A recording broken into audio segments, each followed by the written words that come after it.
You Would Think, the Philadelphia Flyers podcast. I'm your host, Kyle Collington. Joining me, as usual, Mr. Kevin Durso. Kevin, how are you? I'm doing well. How are you? I'm doing okay. It was a bit of a tough week here in Flyerland, and we'll be getting into that in just a moment. As we dive into today's show, subscribe to us everywhere you find your podcasts, sportstalkphilly.com, all your normal social sites. We're on social media at YWT Podcast. Kevin is at Kevin_Durso. We're trying to get our numbers up, trying to get this out as much as we can. So, all right, diving right into it, we have 4 games to talk about. Our last show was recorded, and we thought we were only going to have 3 to talk about. We got an extra one in there, some scheduling issues, no worries. We will be back next Sunday. Goal is to get out every Sunday during the regular season. Diving right in. We started at the game I attended. I was waiting for this. Let's be honest. Okay. Kevin, you've been in the box for 8 years? Just with the station, it's 11 total, actually. Oh, it's 11 years total. Okay. Yeah.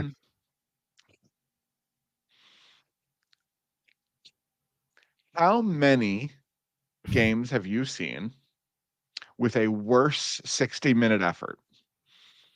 Oh, I mean, you're asking me to do this over 11 years of a period that was not very good to begin with. I've seen plenty. I can't count them on one hand for you, like to say that it is. That is concerning, though. I will give you that. Like, generally speaking, not in the box quite, or who's not in the building quite as much. That was the most abysmal effort I've ever seen live. If not the number one, I'm willing to favor some recency bias. It's definitely in the top 3. I was also here for the Dave Hatchall years. I know. But it was just, there was nothing. It was maybe the sloppiest hockey I've ever seen NHL players perform, if you will. It was atrocious. Yeah, I mean, well, it followed up the home opener. The home opener, you could kind of lean on, and it's excuses, I get it, but you could lean on, just got back from the trip on Friday. No off day. And no off day. Yep. They didn't even have a morning skate that day to go into it. So everything was just, they tried their best to do the recovery from the cross-country travel, and it didn't work, and they just didn't really have it that night. You had 2 days off in between, no travel involved, no nothing. You were home from the home opener to your second home game, and came out absolutely flat. And actually, it's not just that you came out flat. It's not just that. You really need to come out of the first period, like you should come out of the first period, not making 2 mistakes on the power play that lead to shorthanded goals, number 1. Yep. And then, honestly, it was kind of a sleepy enough second period that, like, across the board, nothing happened. There were no goals in the middle period. So somehow or other, you're through 2 periods of a bad game and still in a position to potentially make something of it, which it looked like they might do, because Travis Sanheim scored the first goal for the Flyers, or the only goal for the Flyers that night. But 34 seconds into the third period. Exactly. And you're setting yourself up for, all right, maybe a switch is flipped. Maybe it's a 1-goal game. You got 19 minutes. The 1-goal game. Exactly. And you give it right back a minute and 4 seconds later. Oh, and I can tell you, the crowd was up instantly, right? Like, so. Well, that's the first start. That's the first goal on home ice, period. It took we were sitting there in the press box making jokes about the goal song. No, not just, well, yes, there was people doing that. I wasn't. And the jokes about the goal song. I don't worry about that as much. It really doesn't faze me one way or the other. It was pretty funny though when you go through a whole. We were just counting at this point. It was 3 periods on Saturday, and it's 4. Now it's 5. Are they going to get shut out again on home ice for another? I was worried about that. And then they come right out in the third period and put that to bed. Okay, it's not a shutout. And it's now a 2-1 game. So you have a chance to make something of that game. And then you just, like I said, you just give it right back immediately. And that took all of the air out of the balloon. It was over right then and there. And the rest of the game was just going through the motions again. The crowd had 2 moments in that game. You have the Travis Sanheim goal 34 seconds into the third period. Right, which lifts people up into thinking you have a shot. And then the other one and the other one is the Nick Laurier fight. It sure is. Because, man, when I mentioned that this may be the worst effort I've seen live, Nick Delorier might have single-handedly kept it out of the bottom spot. By having a Because good tilt with somebody? that, and not just anybody, man. No, it was Dylan Dylan McElrath McElrath. is I know. huge. He is Matt Rempe sized. He is enormous. And obviously, we all know Nick Delorier is not scared to drop the gloves with just about anybody in the National Hockey League. He is not afraid to throw absolute bombs at just about anybody in the National Hockey League. And they did that in this case. And these two absolute heavyweights stood there and slugged it out for just about 2 full minutes. And the thing is I know where you're coming from, because as a fan, you're looking for anything in some especially in games like Sure. this. But you're Well, it's a looking for 1-0 anything. game. It's a 1-0 game. You gave up a shorthanded goal. You look atrocious. You can't complete a pass. So the fact that you look this bad through the first 3 periods plus 4 minutes on home ice, I'm glad that Nick Delorier is in that lineup. I asked for it on last week's show because he's dropping the gloves less than 5 minutes into the game, and like clockwork. But you just need to give him a dancing partner is really what it is. If there's somebody on the other side who's willing to go, then he'll find him. That's what it Well, turns. and that's why I wanted him in the lineup, because it turns out the Washington Capitals have about 6 of them. Well, ironically, though, by the way, I'm wrong when I say that, by the way, because the last game we're going to get to, there is a guy on the other side who is totally willing to do that. And those two never got together at all during the course of the game, that the last one of the week. But I get what I'm trying to say is that for you, that's going to turn into a highlight as a fan, because it's the thing that There was nothing else to highlight. there's nothing else to go off of. And you know what? If you can't beat him up, right? Like kind of also a thing. Like I'll pull that, right? I just look at and I look at stuff like that, and from my perspective, and trying to have an honest approach to covering the team, and sit there and go, I don't have time for stuff like that. I'm not saying at the time what he's probably trying to do is swing momentum, drop the gloves, get everybody fired up. He skates off, he's firing people up, he's trying. And he did, right? Like he's trying, but when that's the only thing you can pull out of games, it means your team's not very good. Oh, for sure. It means your team's not very good. If that's what we're pulling out of games is, hey, did you see Nick Delorier beat someone up? That's Nick great. Delorier was like their 4th best forward last year. Like, yeah, of course. Of course it means you're not very good. No, last year they had plenty who were better than that. But you know what I mean. We just talked about it last week with how many games at the end of the season did Nick Delorier get scratched in, and then how many to start the year was he a scratch again? So it's like clearly by the end of the year he was not that critical to the on ice product that you're making it like, oh no, we have to put him out there. No. But like the case you made last week for, boy, when Nick Seeler comes back into this lineup, like they actually look like they miss a player like that. And you're right. It does look like they miss a player like that. And he's still finding his way, but he's had moments, like definitely had some moments, definitely looks like he's willing to participate in any aspect of the game. He's come close to dropping him a couple times. And he's never met a block shot he didn't like. Sure. Oh, almost to a gruesome extent. That man is sick. But I don't feel the same way about Nick Delorier. I agree. Nick Delorier is not as good of a hockey player as Nick Seeler, and I'm certainly don't think that's up for debate. He's got his role and he plays it well. That's all there is to it. I was arguing for him to come into the lineup for this game, especially with Jett Luchanko out of the lineup. He did end up getting sent back. We'll talk about that a little bit later on. But with him out of the lineup, obviously another forward is going to come in.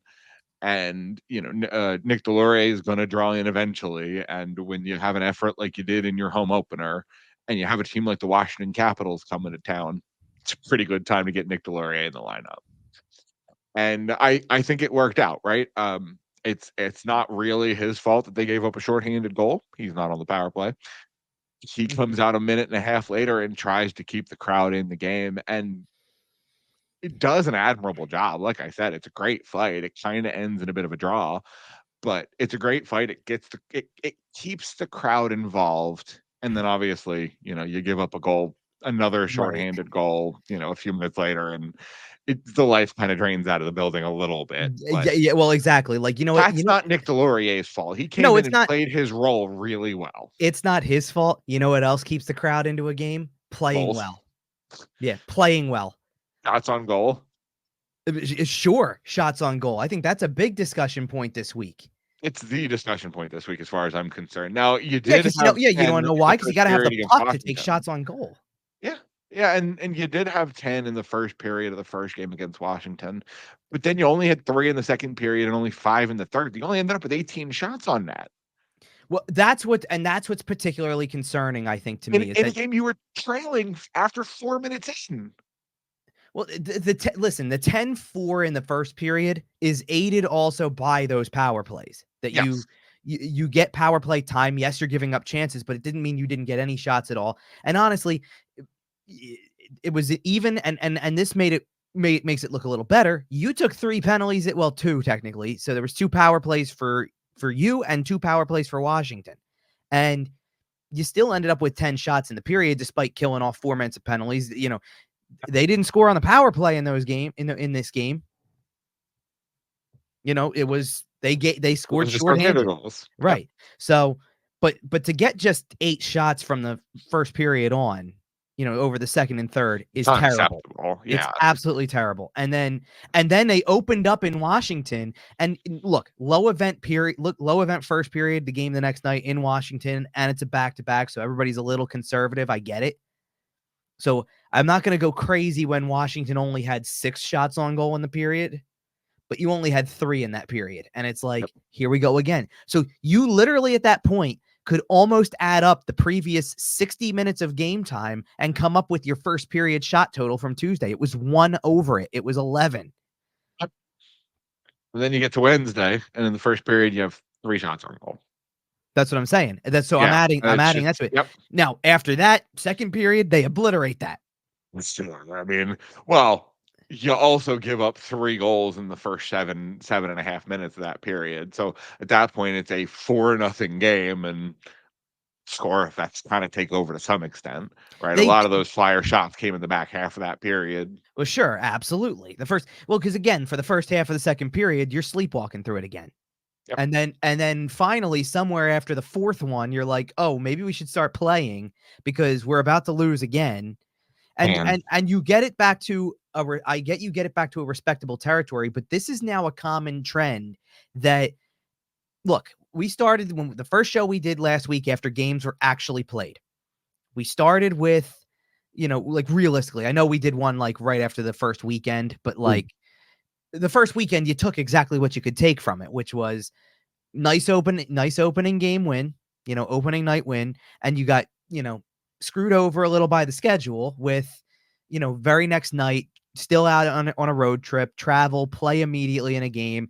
And you did what you could to keep that respectable for 2.5 periods, 2 3/4 of, almost down to 5 minutes left in the third period. About 6. And then all of a sudden 3-2 turned to 5-2, but it's not as long of a period of time that 3-2 goes to 5-2. And you're sitting there looking up at the board going, it's a 3 goal. You're down by 3 goals with so much time left in the game. Like it feels over already. No, it just felt over right then and there, and time ran out on you. Respectable effort in Edmonton. Get the game to overtime. You nearly pulled it out in regulation. You were down to under 4 minutes to go in that one in regulation with a lead. So that's very respectable. And then something common has started to happen from that game on, from the first 3 on. In Seattle, you gave up 4 goals over the second period. You were down 5-2. So you spent the third period in frantic comeback mode, but you're trailing by 3. So the game feels like a blowout, right? At that given moment, it feels like a blowout. Then the Vancouver game happens. That third period, you spent the entire period down 3-0. It was already, nobody scored in the third period, so you were down 3-0. As the Washington game unfolds, first of all, it's the 2 shorthanded goals, so it's 2-0. It's still a 2-goal deficit going to the third, and then you play the majority of the third still facing the 2-goal and eventually 3-goal deficit where the game feels over. Washington, you go down 4-0 before you start to make that push. Hold for the Minnesota game happened on Saturday, but guess what the other one was? You're down 4-1 in the second period against Montreal. It doesn't matter if you're the best team in hockey if you're already down 4 goals. It's not even about that. It's no, to I me, know.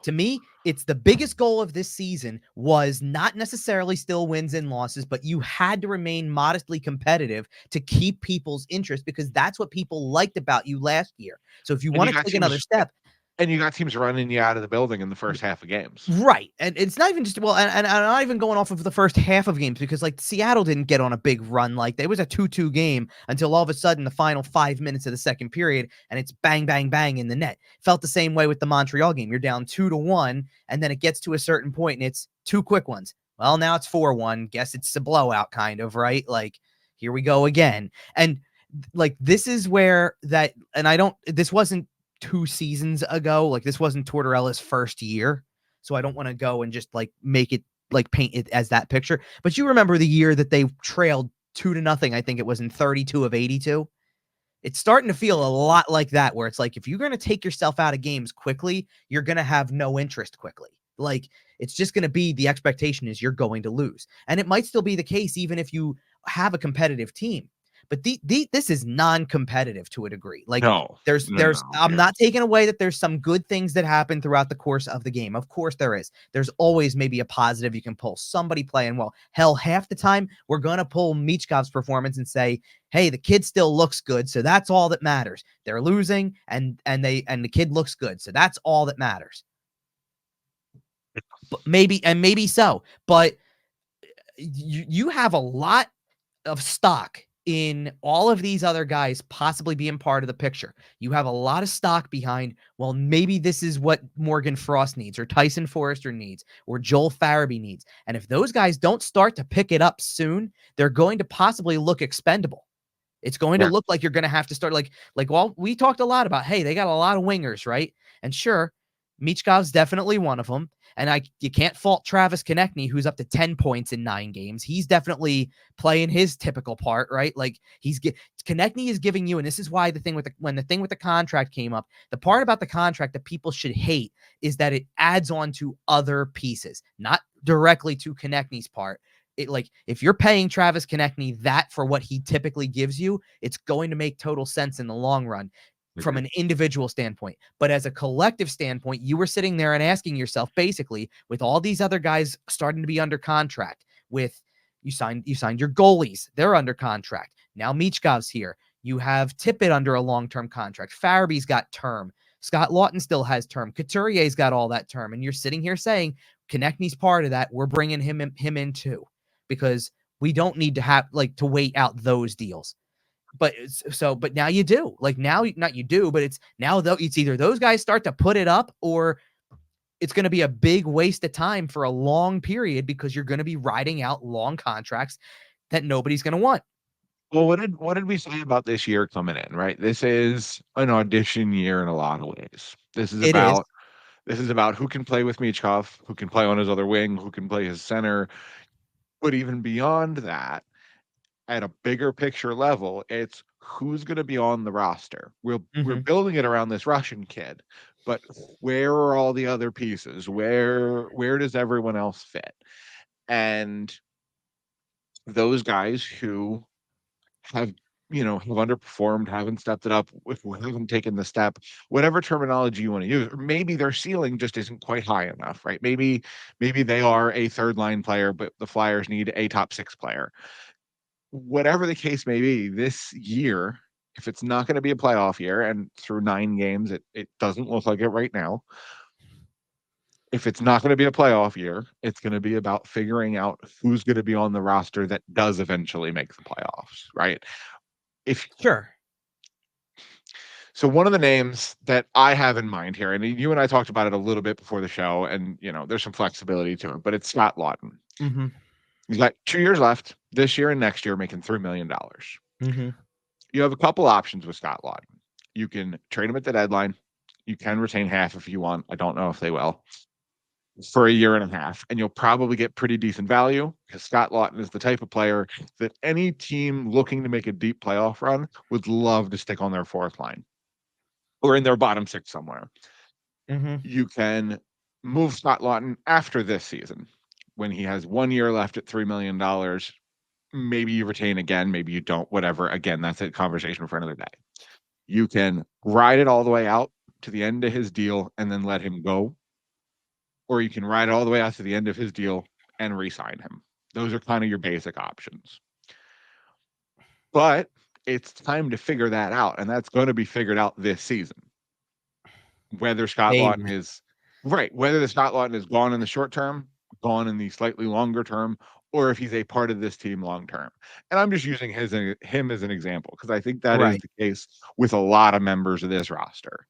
There is also an element though where Scott Laughton fits a certain role too, right? I agree. Like if Scott Laughton is sounds like a great option to put on the left wing of your fourth line because that's where he fits anymore, then go ahead and keep him. That's not the issue. Like I know everybody wants to move on because like Laughton's name has been out there forever and everybody is ready to move on from him because again, it's the same thing as the Couturier argument. You're tying Sean Couturier and Scott Laughton to an overall era that has sucked for the large portion of it.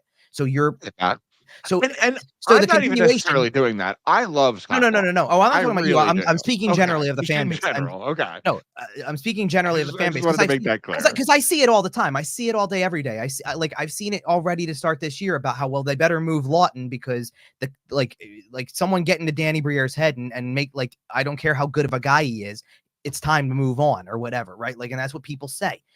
My thing is that I think Laughton fits a role that you're okay playing, not only playing him at, but paying him what he's being paid to. And if you like him for the room that much, then let him be the fourth line guy. That's not your issue. The biggest issue, think about it. What do most teams do with their fourth lines? It's not about going out and being able to score a ton. It's just maybe it's maintaining. Don't lose momentum. Don't give up a goal. And we're good, right? Enough. Yeah. Pretty much. So we're worrying about, like, again, if you're worrying about Laughton's production or trying to factor that in terms of guys that have production, I'm sorry. Take the guys whose overall package of skills when they were drafted was supposed to be about production and heavily criticize them even further.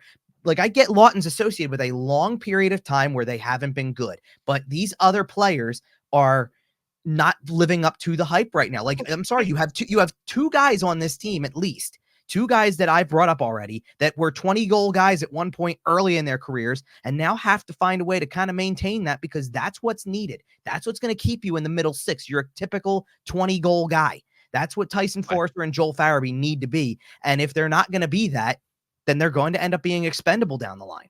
I agree. And like I said, I was just using Scott Laughton as an example. I think this is going to be an evaluation year for Danny Briere in a much more visceral way than last year was, right? Because you jump out to, the big, playoff points race lead and you kind of play this weird game of chicken with the playoff race. Mm-hmm. Last year got to be a little funky and a little weird. If this year heads the direction it looks like it's heading, then it will kind of be his evaluation year, and it'll be a bit of a tough evaluation year. And mm-hmm.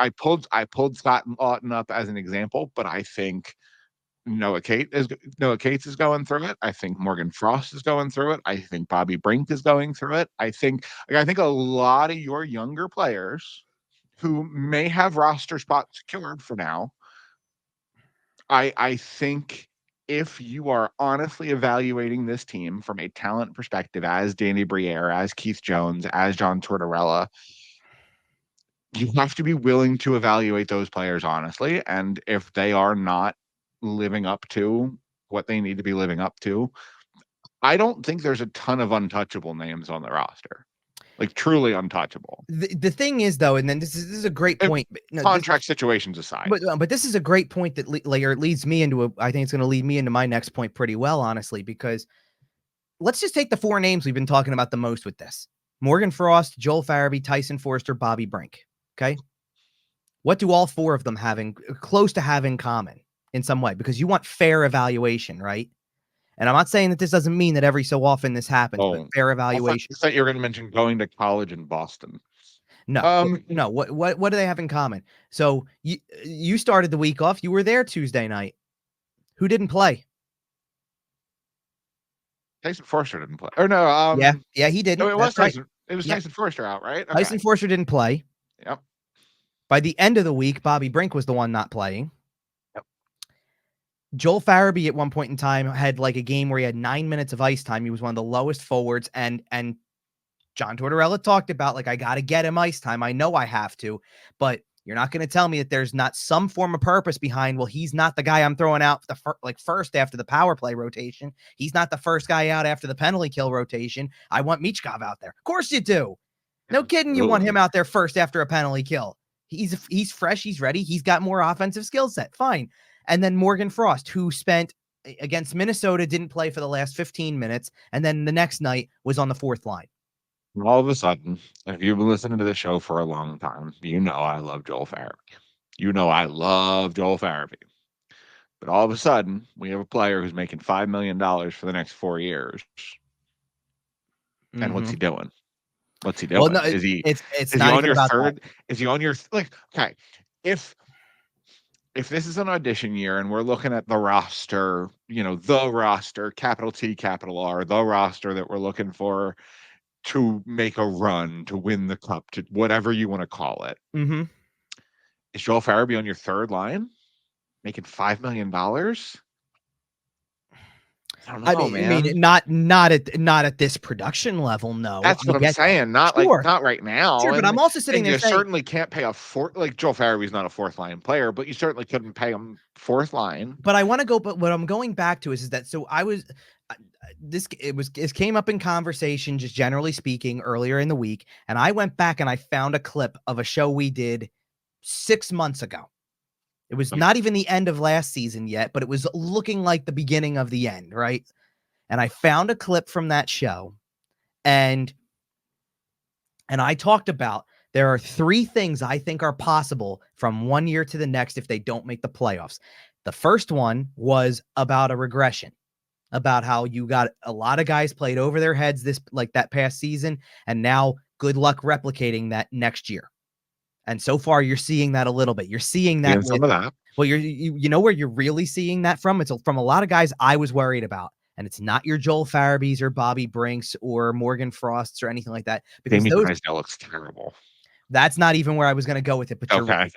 No, I'm going to it's your Ryan Poehling, Garnet Hathaway, the guys who stepped up so much last year that now it's like back to the norm. But I'm saying, well, and I understand that. Where I'm going from with that also is that Hathaway's taken a ton of penalties, and I know he takes penalties by just being physical, but he's he's taken a lot of penalties that are not of that physical variety with stick penalties. I think Poehling is too, by the way. I think Garnet Hathaway is a victim of something we've seen a lot of guys in the NHL fall victim to in the past, where he drew a ton of penalties last year.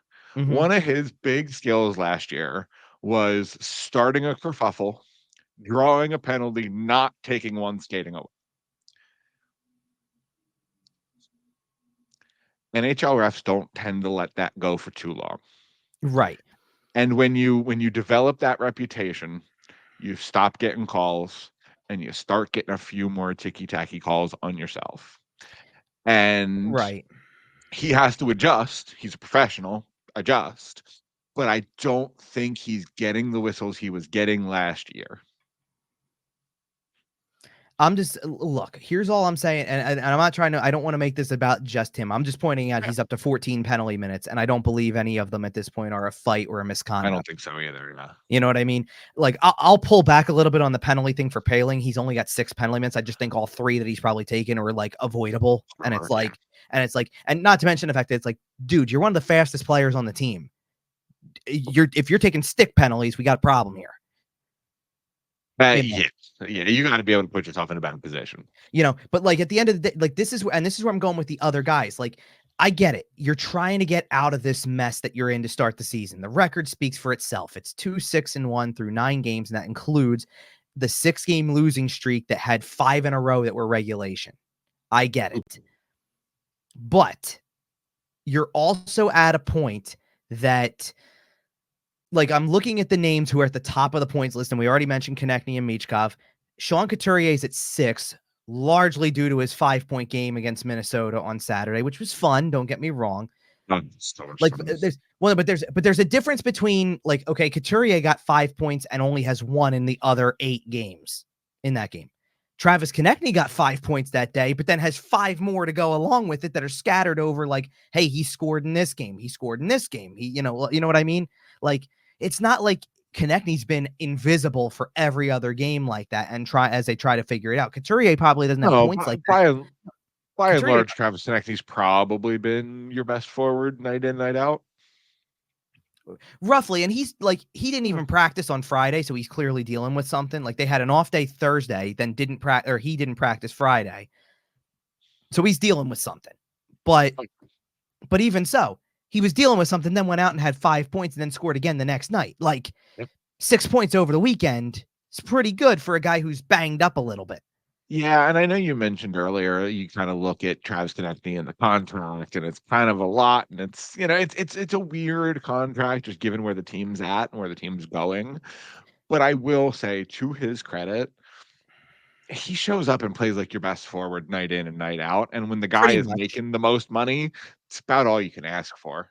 I mean, pretty much. I don't think anybody had a good game on Sunday at all. No. In fact, I'll tell you, the one guy who had a good game that I agree with, and John Tortorella did give him credit after the game, I'll agree with this. Travis Sanheim had a good game on Sunday. You haven't said that too much this year. Because when you think about it, like, again, this is roster construction for you as you try to go through this rebuild. We're going to get to the goaltending, which is a whole case in and of itself. Defensively, this looks like what we all thought we were getting a year ago.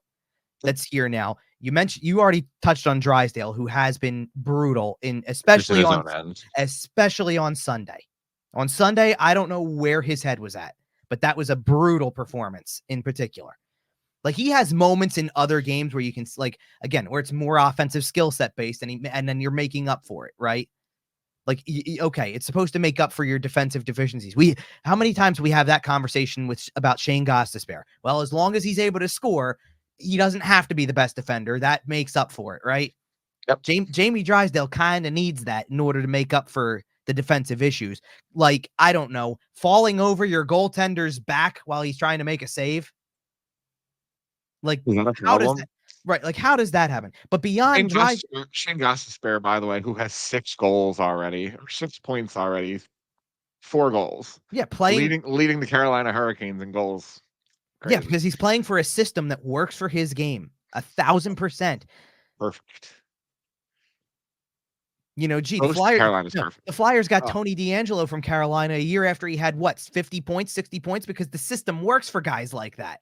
Sure, you're offensive minded and you've got backup like nobody's business with the other defensemen they have. Absolutely. So go ahead and play free. Rod Brind'Amour loves him, a free skating mobile defenseman who can jump up on the play and basically be a forward when he's got guys like Jacob Slavin back there. And by the way, since we're talking about former Flyers who are succeeding around the league, man, you want to talk about Anthony Stolarz or Alex Lyon? Because Lyon got humbled one of the next games. I know he had like a big, didn't he have a shutout or something the one game? It's just crazy to me. Anthony Stolarz. The two of the goalies who were backups for like the longest time are now actually succeeding with other teams. Because that's how it works. To me, though, they're different, right? Because I don't know if Alex Lyon was ever looked at as the guy. And he probably still isn't. That's still a rotation in Detroit. Totally.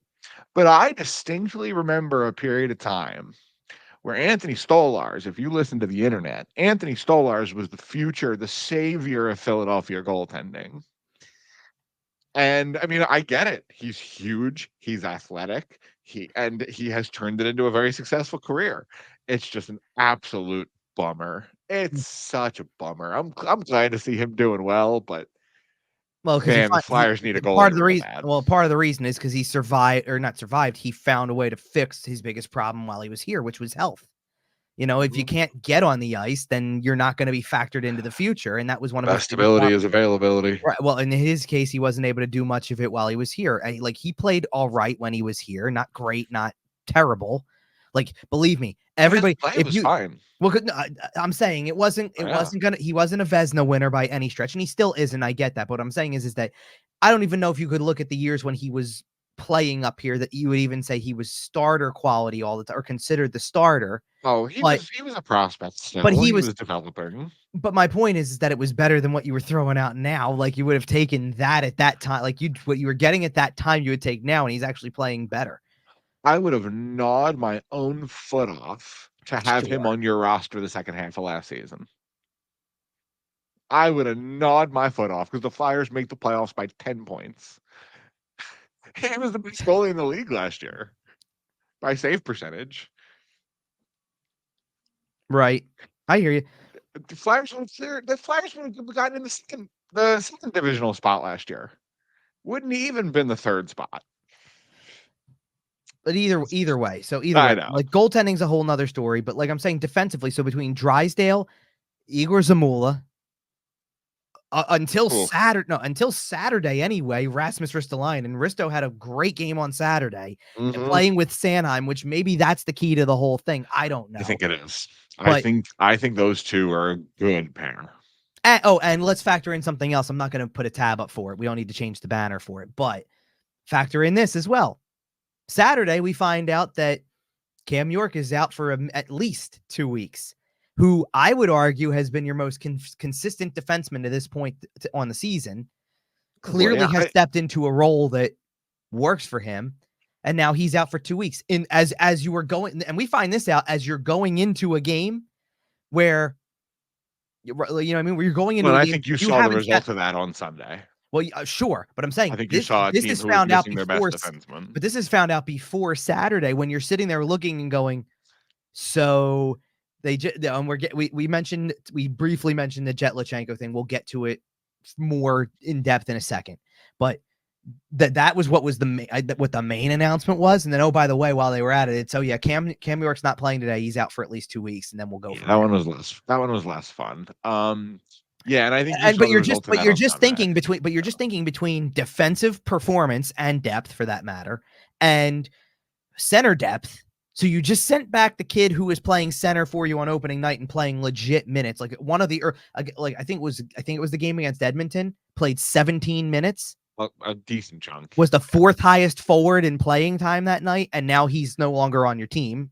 You send him back. Not that it was going to make a difference. That's not where I'm going. We'll get to that, but like we'll get to whether or not like what was right or what's good for him and all that stuff in a second. I'm just saying he was your fourth highest forward in defense in ice time, the third game of the season, and now you're taking him out of the lineup permanently and saying he's going back, and then Cam York is going to be out, and it's like so. Like I'm not going to use that word that a lot of other people love to use, but indirectly your team is hurting now because you just made your center depth worse and your defensive depth worse. So is the word that you're trying not to use, does it rhyme with rank? Yes. And blank and sank? Sure, but because I'm not calling that. Like I don't want to sit there and call it that when it's indirect. You're doing because you're doing with Luchanko what was probably going to happen. We spent the whole show assuming that was coming, so it did. Cool. Now Cam York gets hurt in the back half of the back-to-back against Washington, so he's done for the next 2 weeks at least. Now that's not something that you plan. It's not something that you do on purpose. You don't want your guys getting hurt. It just happens. So now you take a player like that out of the picture and you're in the middle of a 6-game losing streak at the time. And it's like, well, what game are you winning? Where's the win coming from? If you just took your most consistent defenseman away and took a forward that with Luchanko, if you had looked past the fact that he was just drafted in 8 and just turned 18, if you had looked past that part, or not looked past it, but like if that wasn't a factor, that he could go back to junior, right. that send him back down and all that stuff like that. You would have thought they're nuts for sending down a guy like that because nobody else has stepped up and changed anything with it. He was the second best center. No, but one of the things we might as well just go full bore into this then. Sure. Since we're on it. Yeah. Here's the thing that I'll say that's right about it, and I agree.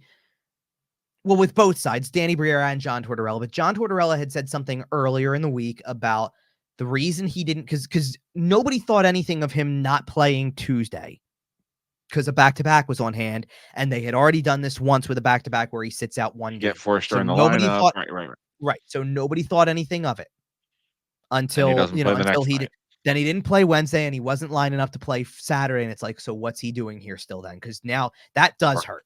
You can't have him sit around and watch 3 games. And John Tortorella said something now he's missing 12 games. Sure. So John Tortorella said something along the lines of, we're still figuring out whether or not he's even going to be here.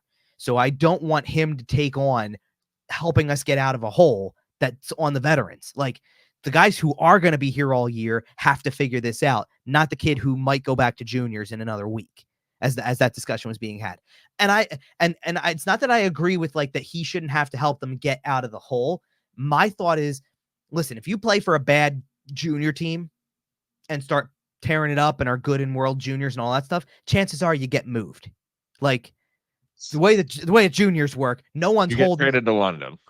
Well, juniors is it's like if players in college got traded instead of just transferring and making their own decision on it. If you got moved directly from one team to the other in college because your college program is not near as good as the one that you're going to get sent to, but it's all temporary.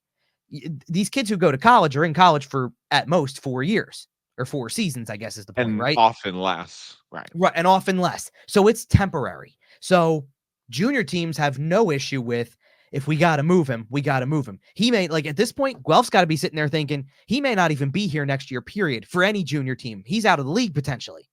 You have to expect him to be, in juniors terms, a UFA. He's gone. Well, sure. And the closest, think about this, the closest team to where he's from in juniors happens to be the London Knights. Happens to be a team with 2 other Flyers prospects on the roster. Happens to be a team. I'm definitely going to that Erie game. If happens to be a team that has hopes of being Memorial Cup bound again at some point. Happens to be all of these things that should benefit Jett Luchanko and his development. And this is my thing. Like, so that's why I'm saying there's a big difference, because right away people are going to sit and go, oh yeah, his development on Guelph, which is terrible. Like they're not a very good junior team. Right. But he's also going to play every situation. He's going to play huge minutes. He's their best player. Like, I don't deny. Yeah, I don't that deny has that. That has its limits, right? You're big fish in small pond only goes so far. But by the way, I did want to mention, if he ends up on that London roster with Barkey and Bonk, I'm going to Erie, 100%. No, I got you. But my point is that playing, even if he didn't get traded, playing out the rest of the year on a bad junior team while taking a pause at some point to probably play in World Juniors, which is an all-star team, and factoring in, like I said, the fact that chances are he gets traded. Like, let's be real. They do that year by year based on, oh, we're good this year, we're not good the next year. Every year somebody's gearing up to make a run at the Memorial Cup, or somebody's hosting, or the Memorial Cup is such a weird but it rotates so quickly. They have a draft every year where guys immediately jump in because they're drafted at the age to start playing. Not, and there's no development. They are the development. Yeah. Right. It's not the same thing as an NHLer who you draft the 18-year-old and say, well, now, figure it out. It may be rough sometimes, but like you're in it for the long haul, especially for a rebuilding team. Like the last thing that you want Jett Luchanko to do for the entire year, whether he's good enough to be one of the top 6, top 9, whatever you want to call it, whether he's good enough for that or not, the last thing I would want Jett Luchanko to do for the entire year is play on a team that's going to finish bottom 5 in the standings because they can't win a game. That is morale crushing for an 18-year-old who could go and play for 2 teams at minimum, or at maximum, I guess, really, but play for 2 teams.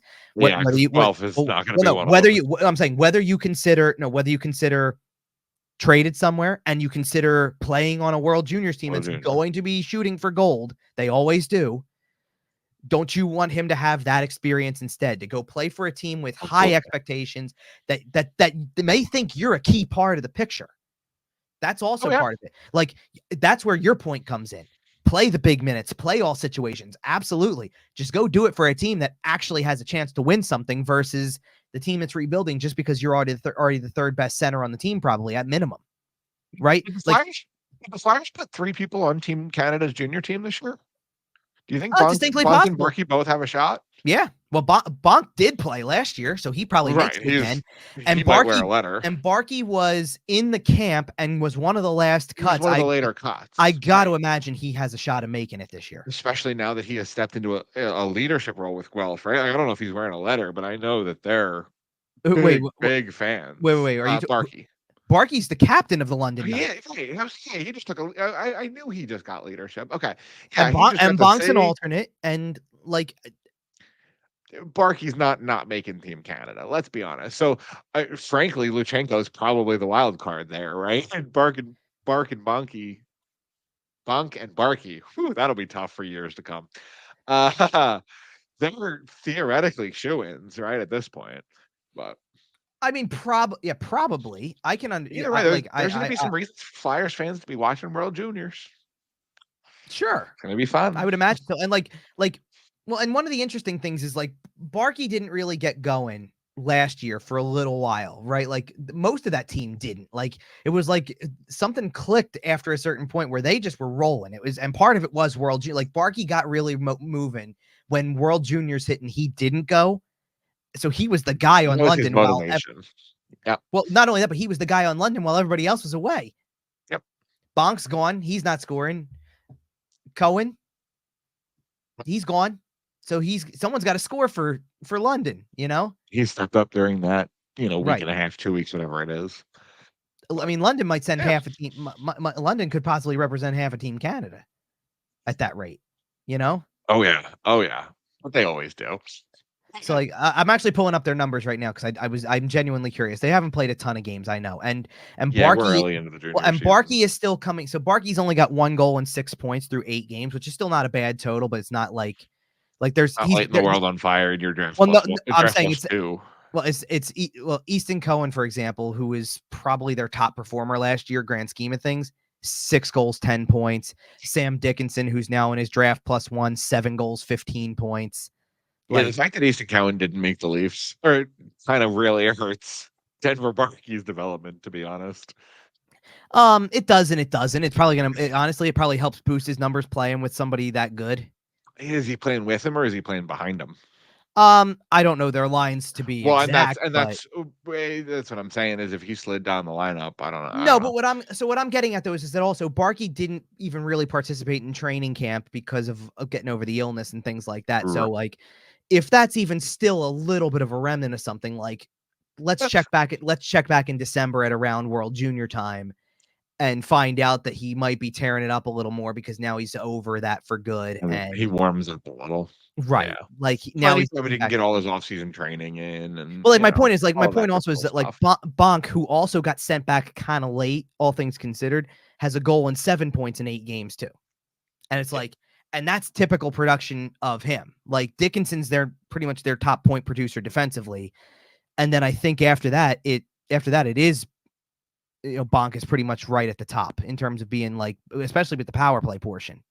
He is going to be fun to watch this year. Sure. Oliver Bonk is too good for juniors. And by the way, well, sure. I mean, you could say that about a lot of guys. Fair.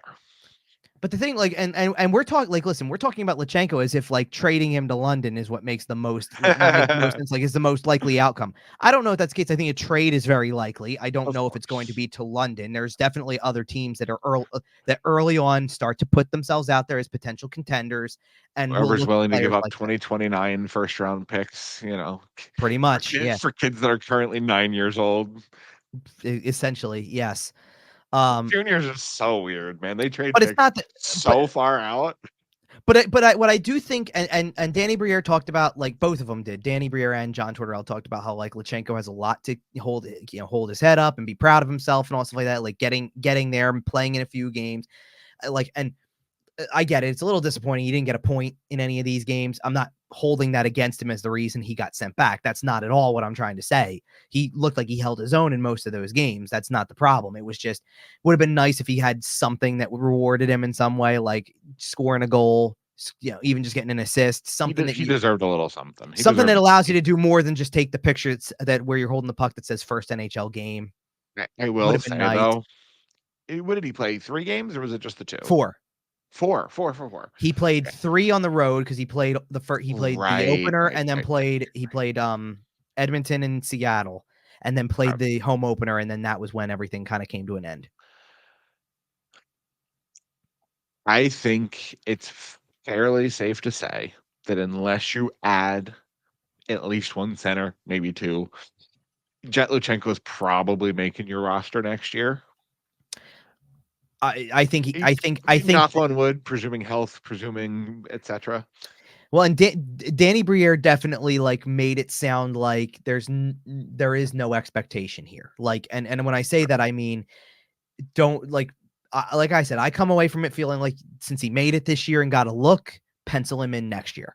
And I don't think Danny Briere would disagree with me. for that, because Danny Briere kind of in no certain terms didn't commit to like, oh yeah, he needs another year. Oh yeah, this or like this is the path or whatever. He kind of left it very open-ended, like we'll see what happens when he comes to camp next year, maybe. So then question for you. I don't actually know how this works. If he stays on Guelph and doesn't get traded, they don't make the playoffs or they don't make a deep run or whatever the case is. I already know what you're going to ask me. Is he free to rejoin the Flyers after the season? Because I know Sure. guys have come in afterward. Okay. Yeah, sure. Now, do those games count towards his 9? Yes. Okay. Now they could listen. And I assume they probably would. But now listen. At that point, can you send him to the Phantoms? If the season's over? That might be well, that's sure. That's a possibility too. Maybe not because he's young and it's only his draft +1. I think it also, like, again, one of the other things for this is going to all depend on, and I'm going to try to, I'll look it up really quick just to get like a feel of maybe when we're talking in the first place. Like, if nothing were to change, if he rides out the whole season with Guelph, their season finally ends on March 23rd. So let me just. And I think everybody makes the OHL playoffs. No, it's 16 of 20. Oh, is it really? Okay, what I saw. Might be in that bottom. They might be in that bottom. Right, like if they're really bad, like, and I'm just going through right now, like they 16 of 20 is crazy. Like there is only one other team in the entire OHL that has fewer points than them right now. In the NFL, that's like a 6-11 team making the playoffs. That's crazy. Oh, I know. But so here's where I want to go with. So March 23rd is their last game. Now the Flyers have a game that day, but you would assume that a game on both days, like he's still going to play for. He has to. He can't just leave like, oh, that's the end of the year. So the earliest he would be eligible to rejoin the Flyers would be March 25th when they're in Toronto. There are 4 games left in March at that point, and then 6 left in April. So in order for, so now here's the deal. You're trying to still keep it at 9 or less if you don't want the year to kick in, but he could play. I assume at that point they would want the year to not to year. They would want the contract year to slide. Right. And now what I'm saying is that because of that, so you can either do that like strategically. So he only plays at most 5 more. The 5 best games for him or whatever it is. Well, I mean, you could start it with don't play in Toronto because your season just ended. Take a couple days, join us at home, play play Montreal. Practice once or twice with us. Right. Play Montreal, play Buffalo, play Nashville, maybe. I don't want to say skip the road trip because that's a really long time to go. Like to say just play the 5 home games that are left. There's too big of a gap there. Like I think it depends on where the team is at. And honestly, I think you actually hit the more ideal placement, which would be just get him to the AHL for the rest of the year because he'd be able to since there's no one. Okay. I would assume so. I mean, if he's not able to play for the junior team, he's able to be placed anywhere basically on a tryout. I mean, if that's the case, then unless it has to do with them starting the clock to begin with, like the 9 games have already started, and now it's NHL or bust. Like, it's definitely not uncommon for a guy who has never played pro before to come to the league after the fact and now join a team because his junior season is over. And now, you never know. That's something that the legal status of that could change throughout the year, just given the litigation surrounding the NHL and the NCAA and juniors. And there's all sorts of stuff that's up in the air that this could all be completely different by the time the season comes to an end. Sure. Well, not only that, but let's put it this way. Here's the other easier way to look at it. You're doing this based off of if he stays with Guelph for the rest of the year, and that's that. Assuming he gets traded like he likely will. And they make a Memorial Cup run. It's not even about making a run. That's not what I'm worried about. Like, he could play 1 playoff round and be done. If his first game were to be, and we're literally talking about maybe a week and a half. We're talking about from the 23rd, which he'll already be playing at minimum, right? So let's start with the 25th then. We're talking to April 5th. It's maybe 12 days. If his playoff run lasts 12 days or more, then the Flyers have, assuming the Flyers don't get out of the hole either, and their season's going to end when it's over on April 17th, they'd have 5 games left anyway. He could literally play out the rest of the year. Well, and regardless, if they were by some miracle in a playoff race, it wouldn't matter anyway because playoff games don't count towards it. Correct. I'm just saying you got to get to that point where it would be sure. Like, but I just mean it does not matter whether they're in it or not in it. If he comes up with 5 games to go, he can play them all and ride it out. No, and I think what you want to watch for is that if he just can make it past the end of March, because in April they only have 6 games and only 1 prior to April 9th. So you could theoretically let him come up, even if it was April 1st, let him come back up, practice the whole week, don't play the first game of the month, and then you're in for the rest of the year. If you had to drag it out, I'm saying. Only then, but that's about it. All right. I don't want to stay on Luchanko for too much longer because we're going to keep tabs on him throughout the course of his junior season, wherever he may be playing, and World Juniors. We'll figure out where he goes from here. But you want to talk about touch on the other? Which Russian do you want to talk about? Because we have 2 Russians to talk about. The one who played or the one who did? We have Calder Trophy point per game, and we have first career start. We touched on him a little bit already. I don't feel like we need to make. Unfortunately, it's not all of thing about it, but we do have to mention. We do have to mention the Russian sensation. All right. I'll go to the Michkov one first because you really want to talk about Matvei Michkov. Listen, just for a second here, I just have to gush for a moment. Okay.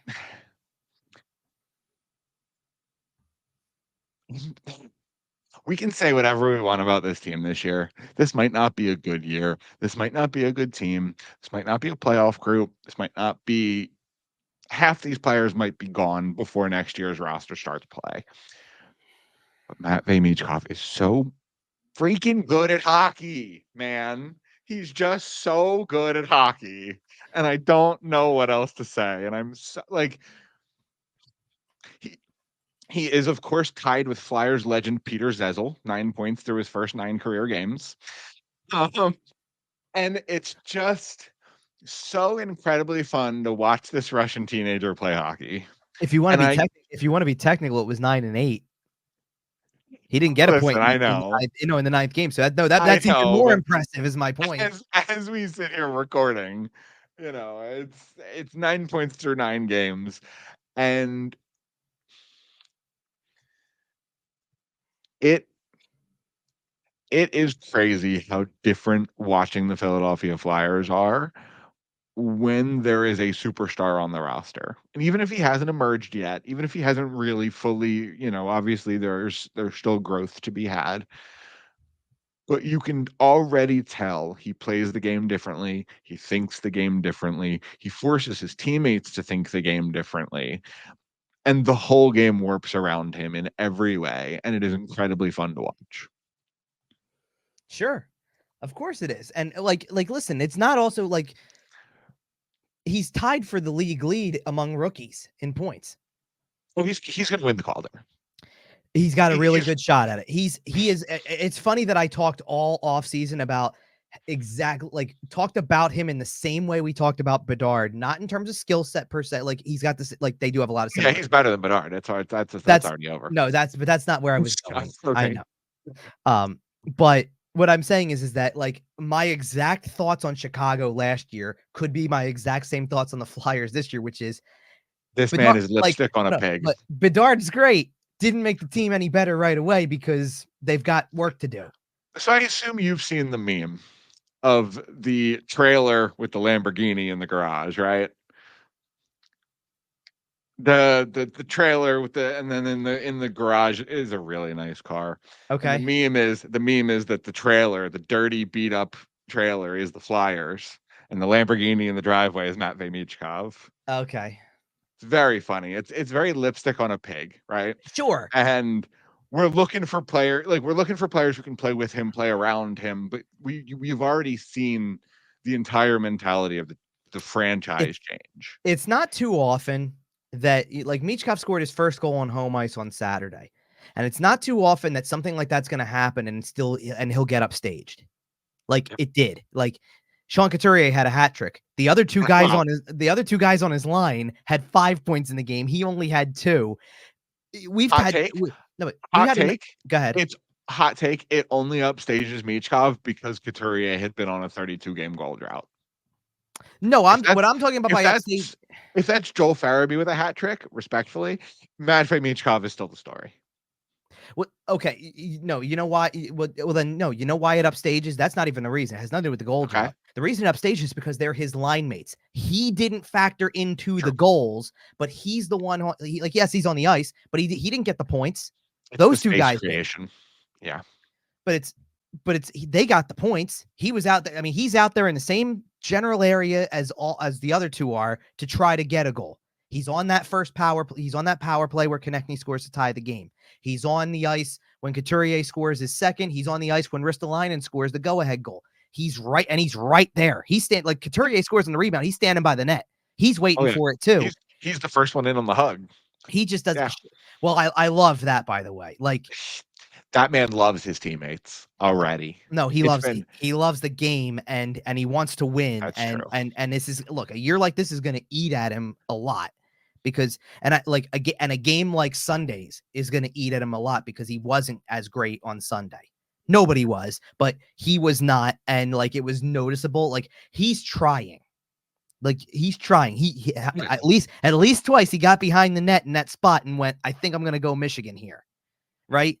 Let's do the lacrosse. Let's try to do it. Now, he hasn't been able to pull it off, like to get it on his stick and actually do it, but he's thinking about doing it. And there's a slight element, and I'm not trying to overly criticize the kid, so do not like go crazy, people. But there's an element where he's doing what a lot of the other guys do when it's not going well. And it's a little forced. Doing a little too much. Now, he might be doing it because it's like, I gotta do something. There's like he's feeling there's no juice either. And I might not be skating as fast as I normally do. I may not completely have it myself tonight, but I'm going to try my ass off to go and get something going. And I know a lot of NHL players, frankly, have that gear in their head because every level coming up, you're the best player by far. So you can just kind of turn it on and take over a game. And he's going to figure out, hopefully, how to do that in his way at the NHL level.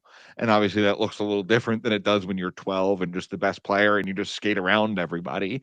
But dominant players in the NHL find ways to take over games. And if that is truly what he's going to be, then I trust that he will find his way to do so as well. Sure, absolutely. And it's not the same thing. Like even his worst night, like that may have been like Sunday may have legitimately been his worst game of the season so far. Worst game of his career, probably. It's a lot of his worst night. Well, but that's my point. Yep. Other people's other people's not so good nights are invisible. His not so good night was like, the motor wasn't quite there this time, maybe to keep up with the thought process. So now he's really thinking faster than movement.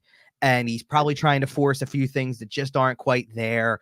And that's about it. Doesn't mean you don't figure out where he is on the ice. Like it's completely unknown. Like there are guys who can go through a game and blend in so well in a night like that you don't remember seeing a single thing they did.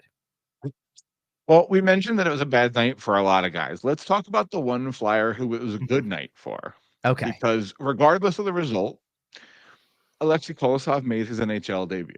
And now this is a topic that we talked a lot about in the summer. Mm-hmm. We talked a lot about into training camp, frankly, because the player kind of forced us to. Well, Aleksei Kolosov has come up. He has gotten his crack at the NHL. Mm-hmm. I don't know how long it will last the current moment, but as we sit here on Monday night, more than 24 hours after that game, or about 24 hours after that game, he hasn't been sent back down yet. Well, they don't have to. That's why. I know. But Kevin, what did you see from Kolosov on Sunday? I mean, same thing I saw in the preseason to a degree. He's definitely he's very athletic. His movements are generally good. Really only let in one goal that I felt he needs to have. And as much as it's a power play goal against Cole Caulfield, no less, who's scoring in bunches, I get it. It's kind of a broken play because the puck goes up in the air. Caulfield grabs it, puts it on the ice, and then has time to kind of wait and then shoot. So Kolosov's square, or should be, and shouldn't really be letting anything leak through, but it leaks under his arm, and that's just a rough. And that was definition of kind of a leaky goal, for sure. I mean, one of the goals that he gives up in the game is a puck that's going 10 feet wide easy, and it hits a shin guard and goes the other direction. Like nothing he can do.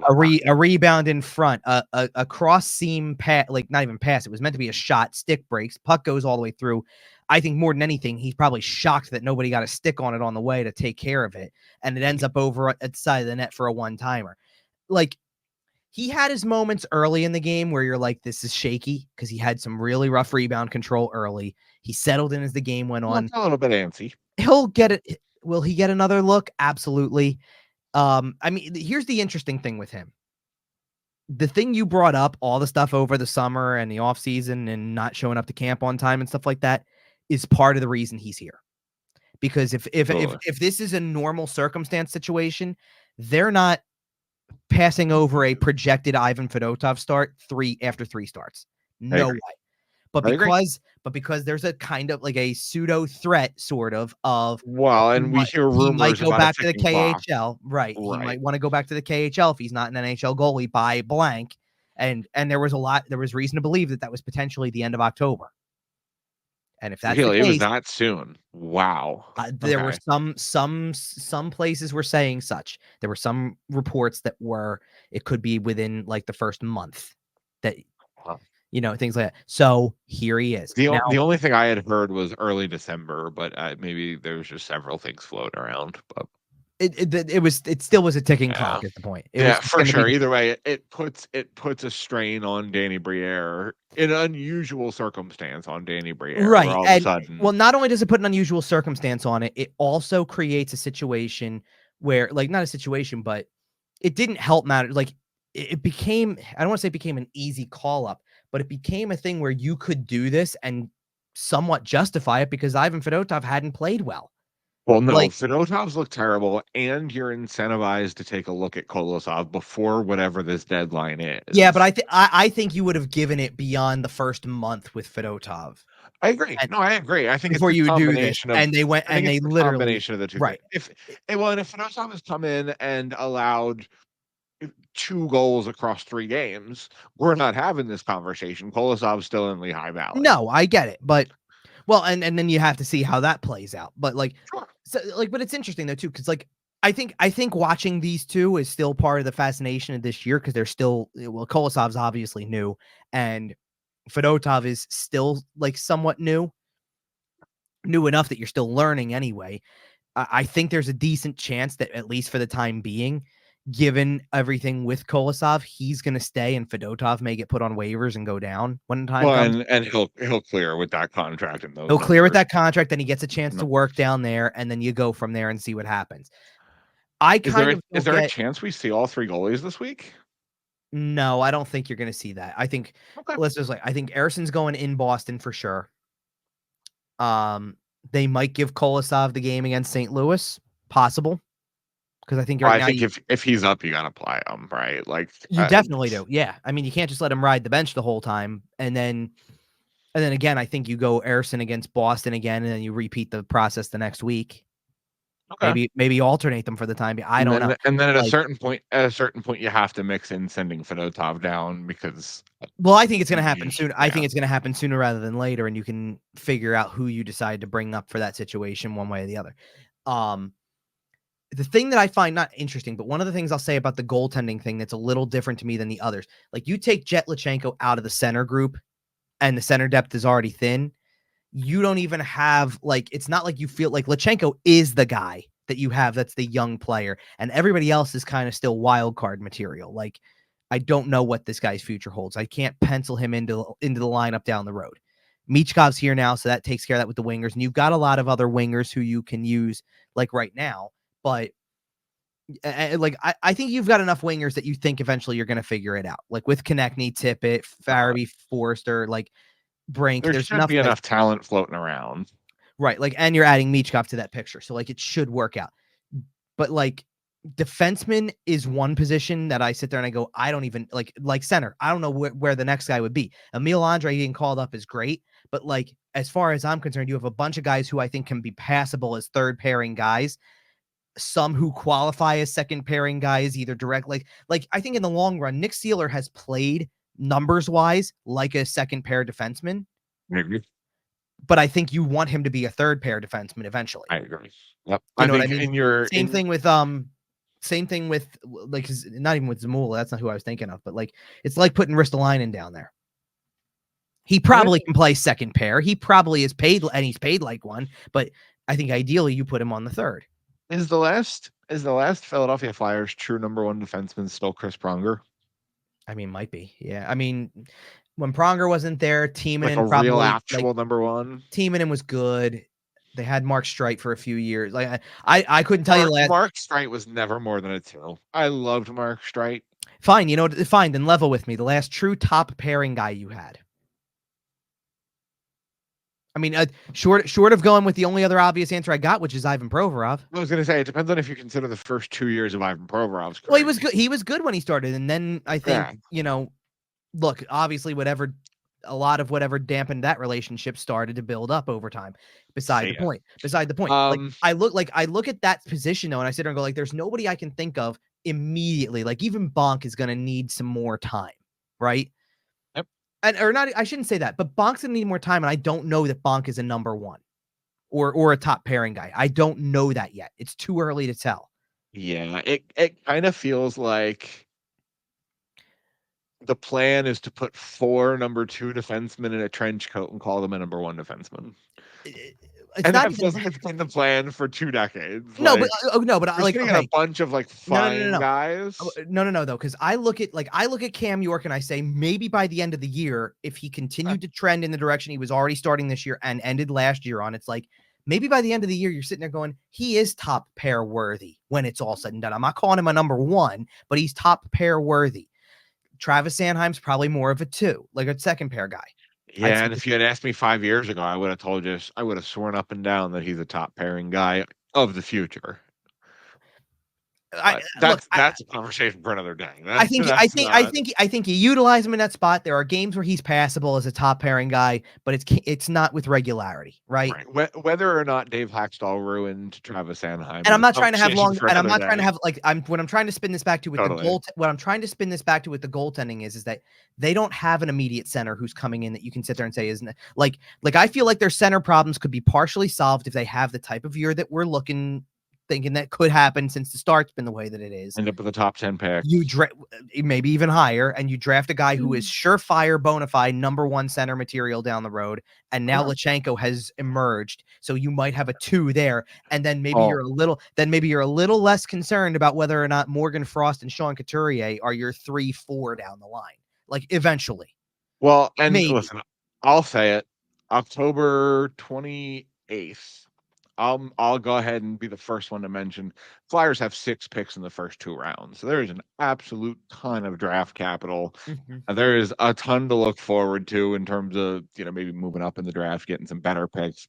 There is a ton of flexibility with what the Flyers roster next year could look drastically different. I know we kind of say that every year and then it never does, but we're getting there. It's coming. I get that. Like, what I'm saying though is that so the center position needs that, and they really kind of need that defensively beyond Bonk. Like, Bonk's nice. Bonk's a nice piece. You need a second guy. You need somebody else who maybe like you feel like down the road. We'll see if Cam York is that guy. See if Jamie Drysdale's that guy. I think like in a perfect world, what you would really want to see is in a perfect world, what you would want to see eventually happen is that Drysdale and York are probably your top pair, not because of defensive ability or anything like that. I'm not going off of abilities. Well, and assuming so anyway, styles should complement each other, right? Like it's not even about trying to go that far ahead with predicting it. My point is that's a 6th overall pick and a 14th overall pick who has played in some, and I'm taking York over Sanheim in roughly the same spot draft wise, because Sanheim is more of he is what he is. York is young enough that you can still sit there and say if he just takes that one final step, he's clearly second pair worthy. He's been passable on the first pair. He keeps growing into it. If he can just be that, and Drysdale ever figures it out, that's what you possibly envision your top pairing being. And you still haven't gotten to these other guys. Right now, you need another guy. You need to draft another guy that people get that excited about. Like what I'm getting at with this, when I bring the goaltending into it, is you've got 2 19. The situation this year might be a total disaster with both of them. Fedotov and Kolosov may not solve your problems. Ersson may be what he is and may be better suited for being long-term backup down the line. All things considered, it's not about this year when you hear these things about these two 19-year-olds that could tear up their own respective leagues. Especially Zavragin. Well, and that's somebody to be excited about for sure. But I'm saying I'm lumping him in with Michkov, with what Luchanko has looked to be, and the fact that you may be in line to get a center this year because it's a center-rich first round, and you might have a top 5 pick with the way this is going. You might. This is why, to me, this is why this season has been a surprise. I had them finishing around 10th in the lottery. That was my guess going into the season. And they've played worse than I thought, and now you're dealing with an injury, and now you had a kid who you kept on the opening night roster and sent back, so your center depth takes a hit, and I just don't know how you keep getting out of this right now. So I'm not taking it off the table now that with the start you've had, top 5's in play. Absolutely. Well, and as we sit here today, the Flyers currently sit 31st in points, tied with the Chicago Blackhawks 30-31, with 5 points through 9 games. And quite frankly, looking at this schedule, we might come back next week and they might be on the same number of points. We will be back distinctly next possible. Week. I mean, distinctly possible. Boston has not been the greatest to start, and St. Louis is kind of still in that middle too. I mean, a little bit better than even a little bit better than Boston. But to me, I also sit there and I look and I go, slow start for Boston. It feels like perfect medicine, right? The Flyers are a slump buster. Well, it's not even about being a slump buster. And being that team. I can't help but think, oh, you know who feasts on a team like this in general, even when they've been decent? David Pastrnak does. Brad Marchand does. These are the guys who can't wait for this to happen to potentially maybe snap out of something and get a win in the process. Because it's crazy to think that Boston just because, okay, you have a couple things, you break up the goalie tandem that you had because you make a trade. You have, and it's mostly a lot you make, I was going to say mostly a lot of the same pieces, but they added 2 big pieces in the offseason too, to kind of keep going for it. It's amazing how quickly, because they didn't get off to the hottest start. It's not by any means a disaster. It's just average. It's 4-4-1, but there's rumblings about a coaching change already and stuff like that with that. And it's like, man, Boston don't play, man. No, it's that kind of market. I get it, but since 1999 or so, since that Brady guy showed up, man, they have done a lot. They put a lot of rings on the board in that city. Yeah, I hear you. And the Bruins only have one of them, so. Yep, and we get to see that team twice over the next week. So fun. You know what? Let us know on social media what you think the Flyers should do. Do they need a defenseman? Do they need a forward? Do they need a center? Do they trade? Do they? Let us know what you want. We're at YWT Podcast. Can I take a stab? Kevin is at Kevin _ Yes, Durso. Yes, and yes. Okay. Let's try to keep it realistic. Okay, if stuff's going out or if stuff's coming in, let us know what's going out. Let's talk some real scenarios, right? We've talked about some names that could move this year. Let's talk some real scenarios. We're at YWT Podcast. Kevin is at Kevin _ Durso. Find us everywhere you find your podcasts, including sportstalkphilly.com. We will be back next week. Should be on Sunday. Should be Sundays basically every week through Christmas now. So, all right, we're here for the regular season. I hope the Flyers are better than 2-6-1 when we come back next week. So until then, we'll see you.